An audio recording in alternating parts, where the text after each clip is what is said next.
Alessia, how are you? I'm good. How are you? I'm good, thank you.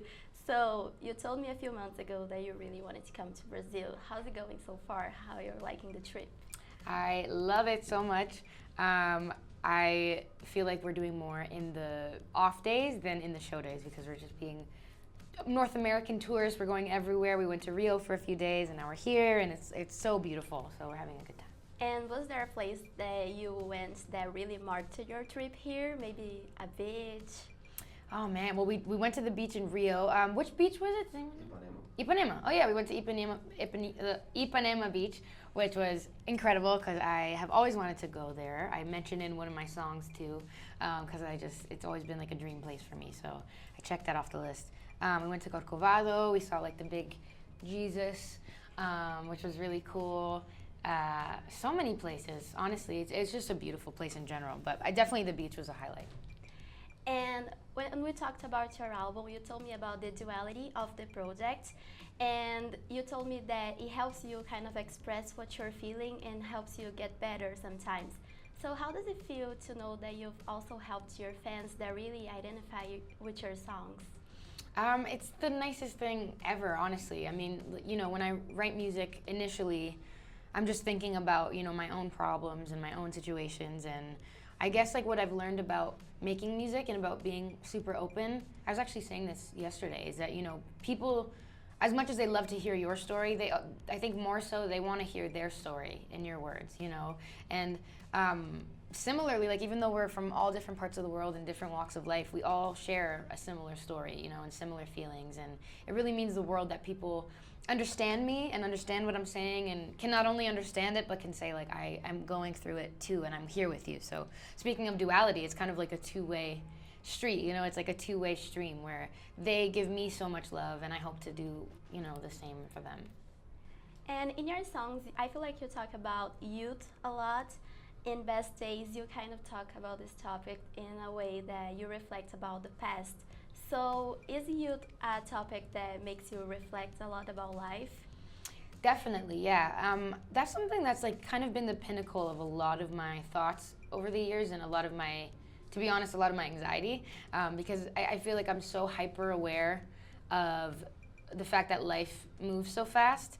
So I'm always aware of the days going by. I'm always aware of my youth kind of going away, and just time for me is something that I always really struggle with. So I think the reason why it's the root of a lot of my songs is because it's oftentimes just the root of a lot of my thoughts and feelings. It takes up a lot of my brain. Just the concept of life is very strange to me, and it's weirdly sad, but also quite beautiful. It's actually a Portuguese word to describe that, which I always love, is saudade. It reminds me of that. It's like you miss your youth, and there's like a nostalgia to it, but it's like not sad, but it's not happy. It's just kind of like this like longing almost. So, yeah. And since we're talking about this, in your concerts you're always singing How Far I'll Go, and people tell that you look like Moana a little bit. Yes. And she's a character that is always kind of looking for something new, a new adventure. Do you feel like nowadays you have something similar with her? Definitely, that's a great question. For sure, I think I have like, the drive that she has in the sense that I'm always trying to, make the most of my life. And especially as a kid, I think like around, when I was around her age, which was like a young teenager, I felt like I was told in a metaphorical way that I couldn't cross, that ocean, or I couldn't cross that line. And every time, especially back in the day, like every time I was told I couldn't, I was like, well, what's back there? Like, why can't I, and just trying to dip my toe in and trying to get as far as I can. So I definitely do relate to her, especially in my youth. I think I was a lot more ambitious back in the day.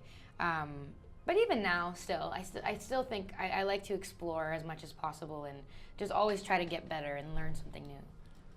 And since you're in Brazil and you really love Brazilian songs, did you get a chance to know more about our music while you're here? Yeah, a ton actually. I, have not only been listening to a bunch of older music, but then I've been learning a lot about newer artists as well. My friend Lou and Tasia, shout out to them. They live here. They're from Sao Paulo, so they've been like giving me all the rundown on all the new artists. I know a lot about Anitta and João and Pablo Vittar and what was the other? Ju Moraes. Yes, how do you say it? Ju Moraes. Ju Moraes. So a ton of artists I'm learning about now. Victoria too. Oh, and Ana Vitória. Oh my God, Ana Vitória. They're so good. They're like this duo who just have like the most beautiful voice in the world. I love them. And do you think you can do like 5 Brazilian songs that you would like to have in your playlist? Ooh, okay. 5 Brazilian songs. Let's see. There's so many. Okay. The first one that comes to mind is Aruanda by Astrid. I always say her name wrong. Astrid Gilberto. Take me to Aruanda. I love that song. I love Flor de Lis, obviously. That's a classic.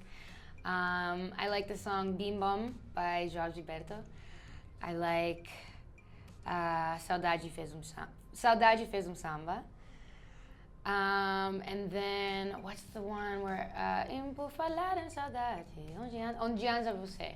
I love that song. Now I would like to do a quick game with you of this or that. So we have a day at the beach or a night out in a city. Ooh, good question. I am more of a city girl. I might say a night out in the city. Okay, so learning a new language or learning how to play a new instrument? Oh, come on. These are hard. Well, learning a new instrument is technically learning another language. So, learning another language. Summer or winter? Summer. Books or podcasts? Oh, that's a good one. I love both. Maybe books, but I love podcasts too. And happy or sad songs?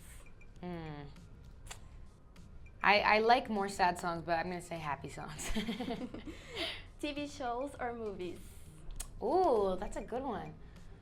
Maybe movies, because I don't love the commitment of a TV show, because I can never keep up with it. But I do love TV shows too. Maybe movies. Okay, so salt or sweet food? Ooh, salty. I love salty. Did you try any Brazilian food? Yes, a bunch. I have like a whole platter of pão de queijo over there. I'm probably saying that wrong. Pão de queijo? Pão de queijo. De queijo. Yeah, there. I've had farofa. I've had tapioca, a lot of fried tapioca. Just every food in the book. I was saying earlier, like these abs that existed once, many years ago, do not anymore because I've been eating so much. But I love it. It's so worth it. I'm like obsessed with the food here. It's so good. Okay, so now 2 Brazilian songs.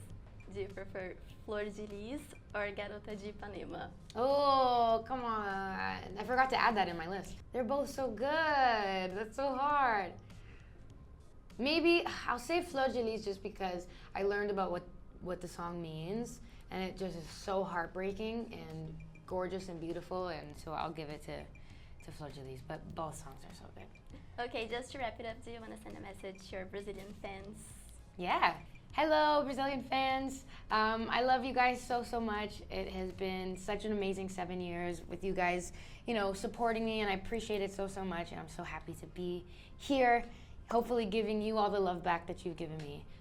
Love you, eu te amo, and thank you for everything. What if my best days are the days I've left behind?